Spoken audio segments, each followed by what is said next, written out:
Good morning or good afternoon, everyone, again, depending on your time zone. Welcome to the National Network of Public Health Institutes four-part webinar series. Today, we're starting with webinar 1, Future Workforce Trends and the Role of MPH, which is the Masters of Public Health, and IPC, Infection Prevention and Control. I'll share a little bit more about the upcoming webinar shortly. So to start, my name is Nia Smart, and I'll be your facilitator today. You will hear a bit from me, and then you'll hear a little bit more from Karina Kelly, your trainer for today's session. All right, Karina, would you like to introduce yourself? Yeah, hello everyone. Thank you for being here and today, and then also just thank you for your dedication to your professional development and also to what you do for your communities. I'm Karina Kelly. I'm founder and CEO of Creed Consulting. I've been in public health for 20 years now. Have very diverse background. I've been in healthcare systems as well as local health departments and state health departments, doing consulting for strategic planning as well as community health assessments. So my mission is to continue to support organizations and individuals in navigating change and adaptability. So excited to be here with you today and excited to give you and share some knowledge. All right, thank you, Karina. It's so nice to meet you, even though I already know you. So again, my name is Nia Smart. I'm your facilitator for today's webinar. I also serve as the principal consultant and founder of Smart Public Health Consulting. So as a passionate public health practitioner, I established Smart Public Health Consulting to support organizations with strategic solutions and health education, facilitation support, project management, and community outreach. So my experience spans across federal, state, and local levels where I've led large-scale public health initiatives. I've served as a vaccine program manager. I've led projects related to COVID-19 response, various infectious disease prevention projects, and community outreach and education. So my work also includes a strong focus on health literacy initiatives aimed at improving access to clear and actionable health information in the communities we serve. While it's loading up, I'll go ahead and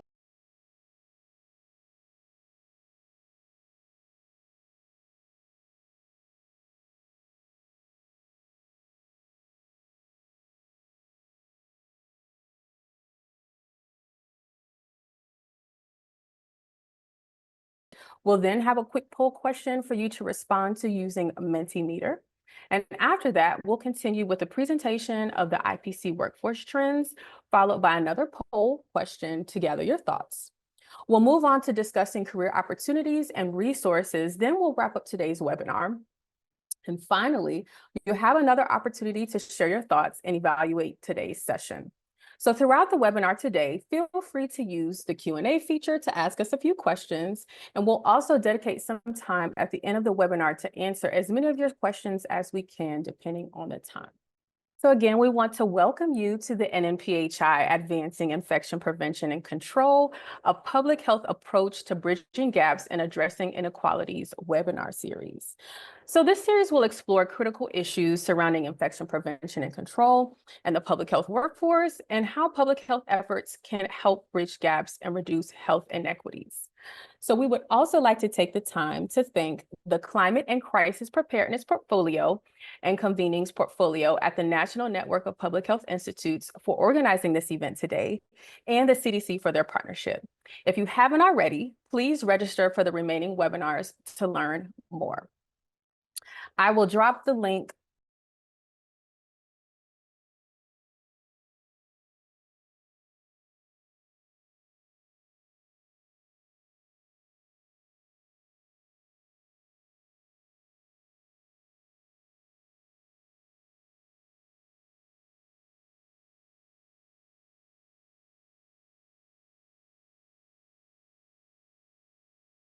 workforce development. We'll be evaluating our MPH trained professionals' contributions to IPC efforts in healthcare settings. We'll be discussing strategies to enhance MPH curriculum and training for better alignment with IPC workforce needs. And we'll also be exploring interdisciplinary approaches that bridge public health and health IPC practices. Now, I will turn it back over to Karina to assist us with emptying our cups. All right, so my favorite part, emptying our cup. So some of you may have heard this metaphor before. Empty your cup, or you can't pour from an empty cup is what I've usually heard. This one's a little bit different. And so in this one, it's you have to empty your cup in order to allow a little bit room to grow. And so in doing that, if you can do a little exercise with me, and just do a nice deep breath in and a deep breath out. So let's begin.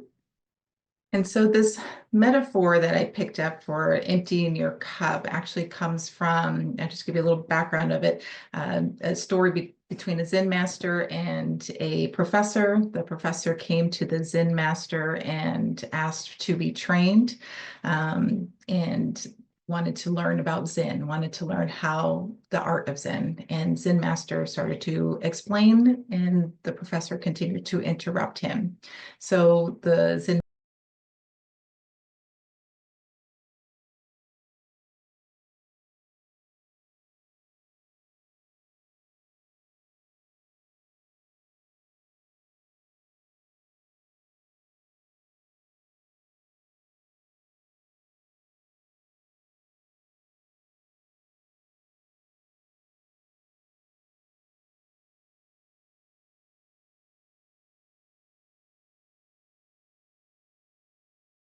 So I'm going to transfer it back to Nia so that we can get to know a little bit about you. All right, thank you, Karina. So we have our first poll question for you today. We'd love to know who's in the room. So our first question is, in one word, what's your position title in public health or healthcare? We'll be using Mentimeter for this poll, so you can participate by scanning the QR code on your screen. And Karina, can you confirm that that screen is up for me? It is? Okay. So once you scan, a link will pop up, click it, and the poll question should appear automatically. You'll then see an option to type in your position title. I will drop the instructions in the chat so you can click the link in case you don't have a QR scanner. And a little bit after that, I will show you all the results. Okay. Public health professional is the most we see. Consultant, COVID manager. So this is so cool. But at the end of the day, hello to everyone. Thank you and welcome. So as we begin, today we'll be talking a lot about infection prevention and the workforce of infection preventionists, as well as some of those trends and some changes. So before we dive into that work, for those of you who may not be familiar or may not be have this type of background, we want to show you just a brief video to kind of get an understanding of the pivotal role that they play within the healthcare system, as well as outside of the healthcare system, and learn a little bit more about the infection control measures, the monitoring and disease trends, as well as some of the outbreaks and things that they handle and deal with. So let's explore. Next tonight, the CDC this evening and their concern over a deadly superbug. So how does nightmare bacteria sound? That by 2050, superbugs could kill 10 million people a year. You could be carrying it into a loved one's hospital room and not even know it. So hand washing and avoiding skin-to-skin contact is key. 75,000 patients die each year from healthcare-associated infections, yet most of these infections are preventable. Leading the charge to prevent healthcare-associated infections are infection preventionists. IPs lead infection prevention and quality improvement efforts across the healthcare continuum. Infection preventionists are the central nervous system and the backbone of infection prevention in every setting. We can't prevent infections without infection preventionists. Every day, IPs look for patterns of infection within facilities. They identify and investigate resistant organisms and outbreaks, collaborating with facility leadership and public health agencies to find the source of dangerous pathogens.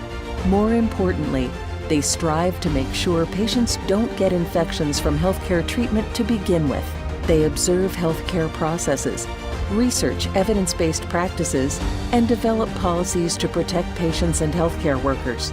They educate healthcare teams and collaborate with multiple disciplines to implement these practices.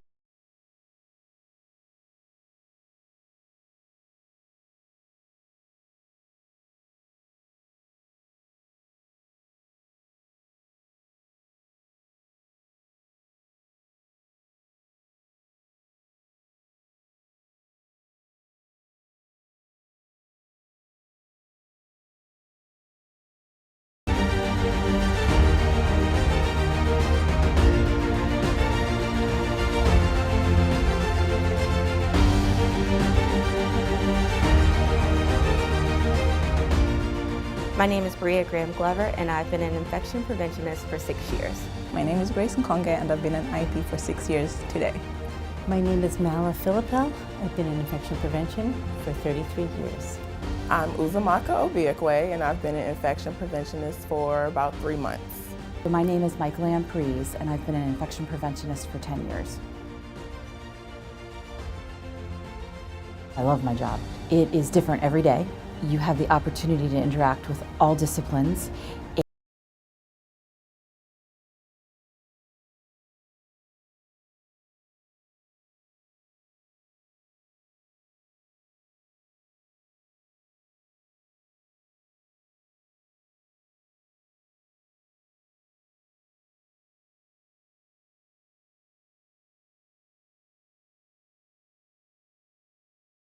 Field. I had no idea that I would be doing everything from construction to infant formula preparation. Everything in this hospital has infection control implications.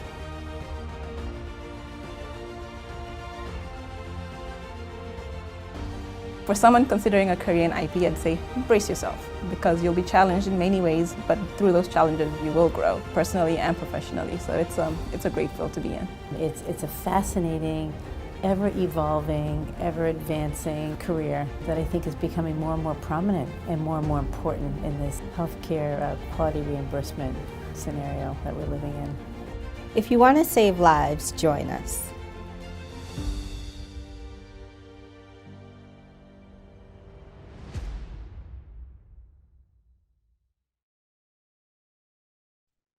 All right, so let's dig into what we were here for today. So we're going to talk a lot about building capacity for the public health workforce. And one thing we're going to be looking at is some of the findings from the USF and MPH feasibility study. And I'll be diving into these from now through the rest of the presentation, and kind of really diving into some of the findings as well as the recommendations, and some of the things that will be coming in the future. So the building capacity for public health really examined some of the challenges and opportunities to enhancing infection prevention and control and education and training for MPH students. Again, this study was conducted by USF in collaboration with MPH. And some of the objectives included assessing not only the feasibility of integrating infection prevention and control within the education, but also aiming to better prepare students for roles as they enter into the healthcare setting. So the study included a multi-module approach, so reviewing existing IPC academic programs, also analyzed different syllabus and curriculums of core MPH courses, and identified sub-competencies, learning objectives, and modules with IPC content. So the findings, as you can see, some of the bigger ones were existing IPC graduate programs seem to vary from college to college, different MPH programs. Some of those core MPH courses often lacked some of the comprehensive IPC training, and there was a need for some standardization within the programs, as well as some consistency. Some recommendations, and I'll dive into this a little bit further down, but developing some integration and standardized curriculum so that public health students and graduates will know and have a better idea of their role. Also enhanced course learning and outcomes with IPC content, and integrating. So you'll see a little bit later what some of those overlapping areas are in both of the fields. So one thing we saw is, since COVID-19 and impacted a lot of us in IPC, the profession as well. And so, they face a significant workforce changes as we're seeing today. And there was a survey, APIC conducted a mega survey in 2020. And actually it was in the USF a feasibility study as well. And so the study was conducted twice, in 2015 and again in 2019. And over 4,000 infection preventionists participated. So it was a very big survey that very diverse set of individuals. And so some of the key findings that was identified were some staffing shortages in retirements. As you can see, over 50% of individuals that were participated in the survey we're thinking about retiring, 1 to 2 retirements within the next 5 years, with a growing need to recruit and train new IPC professionals. So the APIC survey really focused on recruiting and hiring, retention, and also developing strategies.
The roles are expanding. So I'll show you in the next slide how those roles and what some of that work looks like. But what we're seeing, antimicrobial stewardship and emergency preparedness. So that increased about 20% between that 2015 and that 2019. So that need for that specialized training within and development is really, really needed. So here it shows in the survey, also in the APIC survey, just shows some of those changes that reflect that evolving landscape.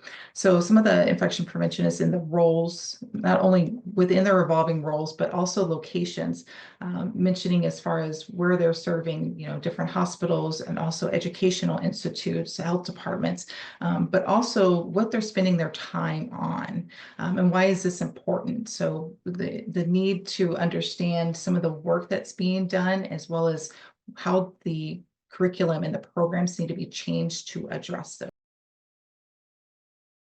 What they're going to be dealing with. So as we can see here, surveillance investigation, which is still a prime duty of infection prevention and control, is at 25%. But those roles again are still changing and increasing to non-infection prevention roles.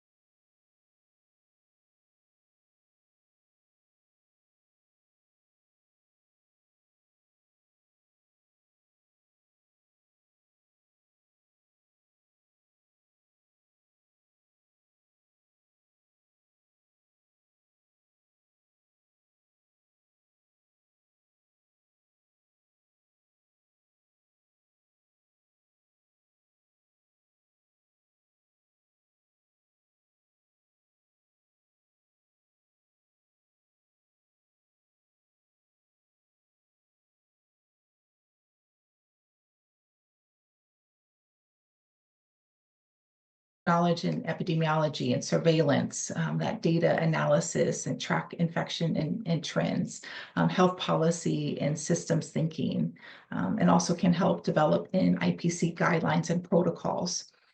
Data analytics and research is also within that. And so we wanted to show you, and hopefully this video works. We don't have any more issues. Josh, let me know if you want me to play it on my end. But as far as the enhanced expertise of the MPH trained professionals and the learning through internships was highly recommended within the USF study to bridge that gap, which I'll speak to a little bit later as far as bridging the gap between IPC and MPH. I'm a microbiologist and I study microscopic organisms like bacteria and see how they're resistant to antibiotics. We try to understand the bacteria and why it's circulating and how we can apply interventions to prevent the spread. So I graduated high school, undergraduate degree in biology. At this point, I wanted to be a veterinarian. To vet school, which then I was not accepted. I then thought, okay, well, why don't I just try doing large animal experience and research to kind of build my skill set? And so I went to my Master's of Science in Dairy Science, focusing on research, and decided, okay, I'll go to work in industry on research and development, working with medical diagnostics, and my passion for foodborne illness started to increase, so I went back for my Master's of Public Health. Public health is a growing field and it is definitely needed, and there are plenty of pandemics and outbreaks occurring, and we need people with special skills and to assist with these.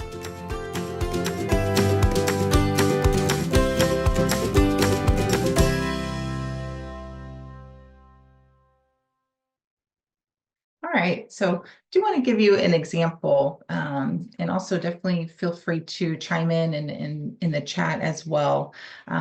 So I'm in Tampa, Florida, and this is, I wanted to show you what MPH, trained professionals and healthcare settings look like, as well as just the collaboration. And so this was really a collaboration in general.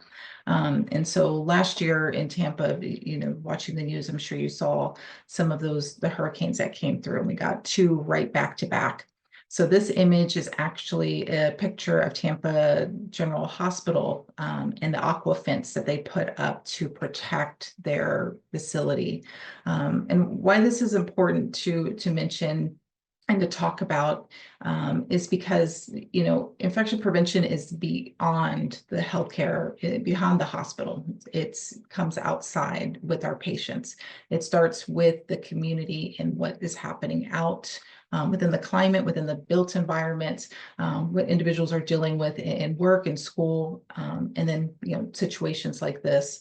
And so that the hurricane response it's a multi-collaboration partnership effort to sustainability and to recover. I think those are the biggest things that the lessons are learned.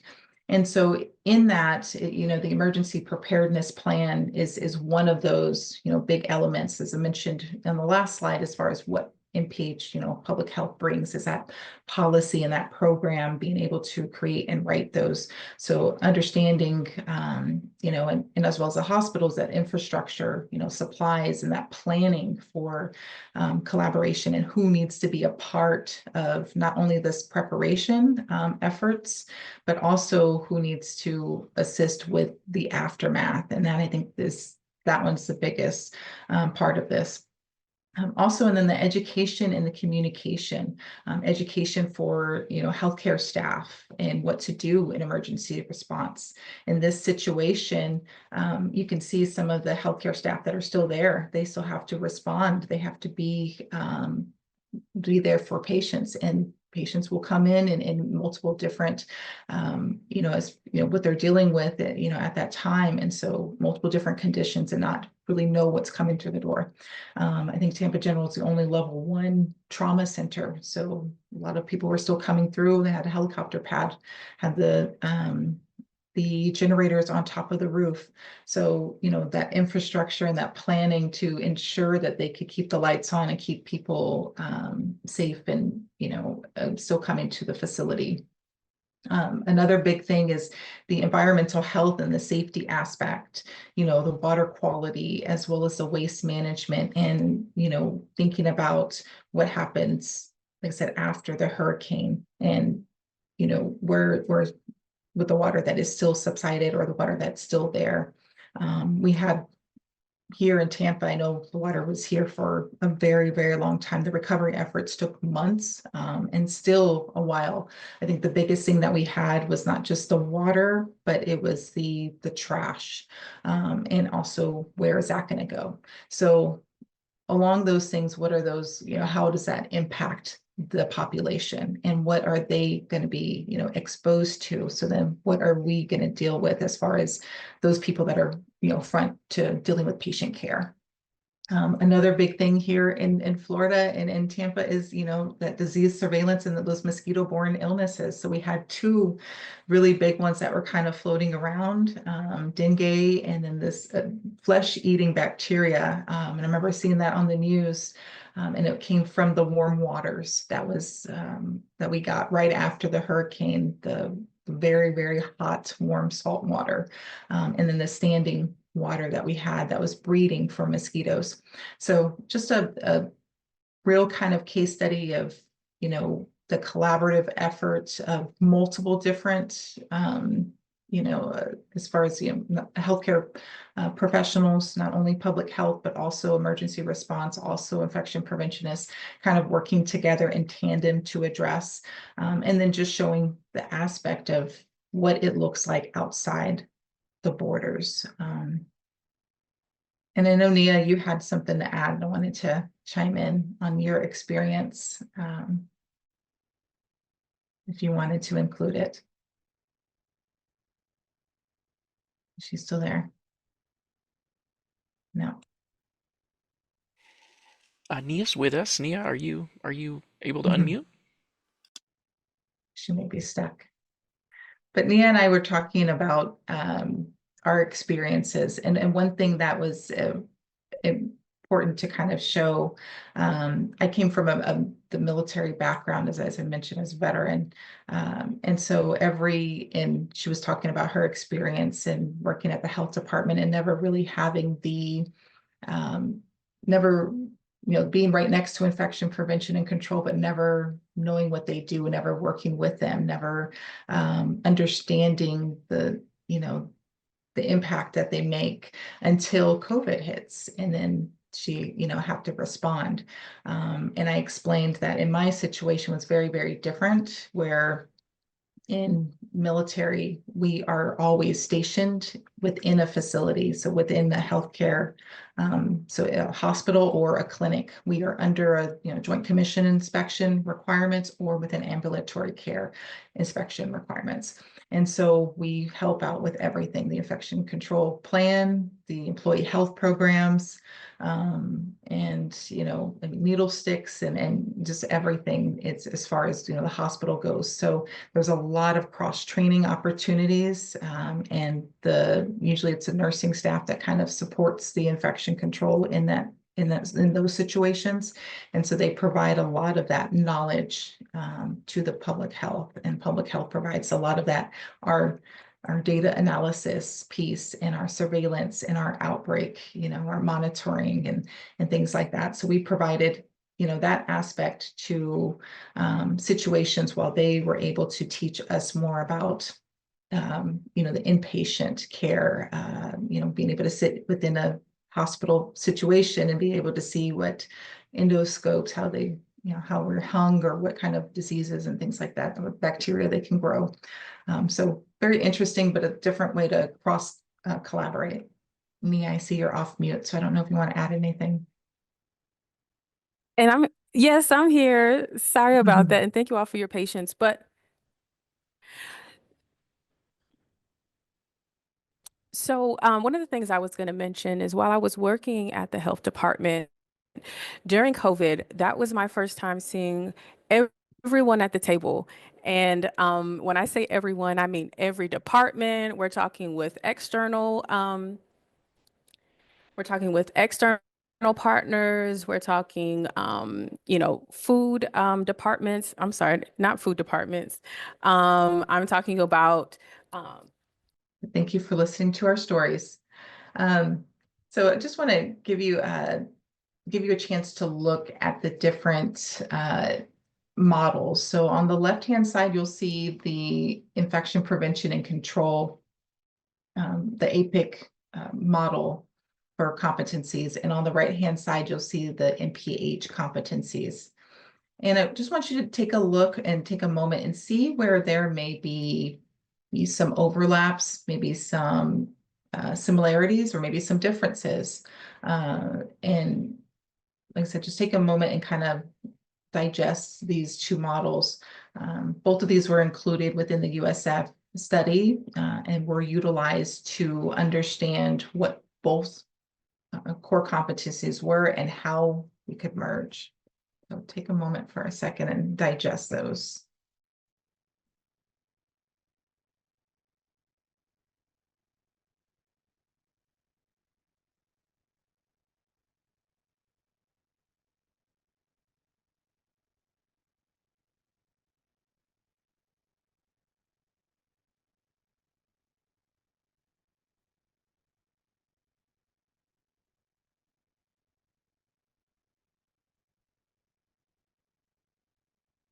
So for those that may be trying to understand what's in the APIC IPC model, it took me a minute, unless you're on the actual site, but there was 4 different career stages. So that's within the middle: novice, becoming proficient, proficient, and expert. And then the competencies are the 6 domains around. There are also subdomains within these.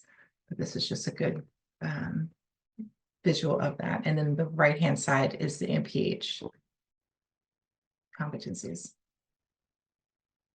I'll take us to our question that Nia has before I dive into some information.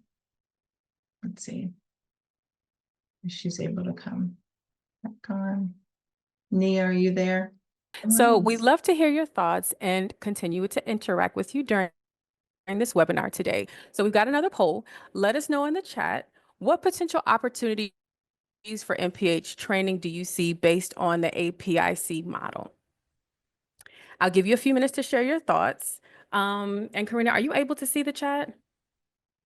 Oh, okay, that's fine. That's fine. Well, we can move on. Thank you all for your participation, and I'll turn the mic back over to Karina. Yeah, definitely. Well, some of the challenges and opportunities that were mentioned within the study included limited awareness, and some of the challenges include limited awareness in structured career paths. So MPH graduates, as far as, infection prevention and control, there was some curriculum gaps within the programs that were analyzed between those different colleges. There also lacked applied IPC training, so that hands-on applicable training for MPH programs. So just a lot of inconsistency, as I had mentioned a little bit before. There was also some resource constraints, so not having those fundings to be able to provide more in some of the, as far as the infection prevention and control efforts, or education within the workforce to develop MPH programs for those students. But there's also mentions of lots of opportunities, and what those opportunities included, as you kind of see if you're looking at the actual model, some commonalities that were between both of them. So if you kind of looked at those, you saw leadership, you could see some of the other different things that they had within some of those core competencies. So both models kind of had some ways to standardize across schools as well as programs. Also ways to look at creating career new paths for distinguishing between bachelor's in science and public health as well as doctors in public health. So creating those new